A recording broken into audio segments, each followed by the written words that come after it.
ठाणे शहराच्या वाढत्या विस्ताराला पूरक ठरत घोडबंदर वाघबीळ येथे तीर्थरूप निरूपणकार आप्पासाहेब धर्माधिकारी नाट्यगृह उभारण्यात येणार आहे। परिवहन मंत्री प्रताप सरनाईक यांनी पत्रकार परिषदेत ही माहिती दिली। सुमारे 2500 प्रेक्षक क्षमतेचे हे अत्याधुनिक नाट्यगृह राज्यातील सर्वात मोठे ठरणार आहे। या प्रकल्पासाठी राज्य शासनाने 138 कोटी रुपयांचा निधी मंजूर केला असून पहिल्या टप्प्यात 85 कोटी तर दुसऱ्या टप्प्यात 53 कोटी रुपये वितरित करण्यात आले आहेत।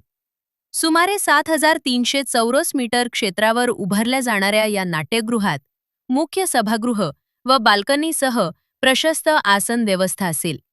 तसेच 2000 चौरस मीटरचा प्लाझा, पार्किंग, लिफ्ट, एस्कलेटर, दिव्यांगांसाठी सुविधा आणि बँक्वेट हॉल यांचा समावेश असेल।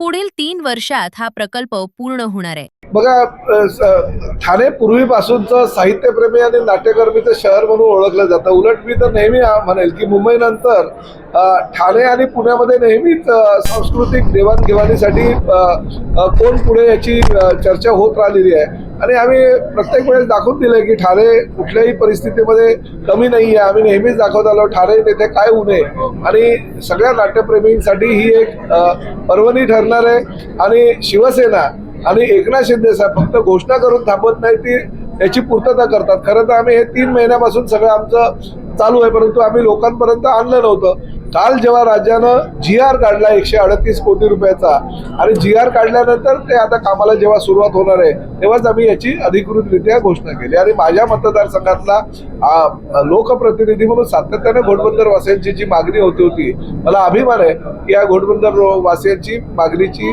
जी आहे ती पूर्तता आम्ही करतो।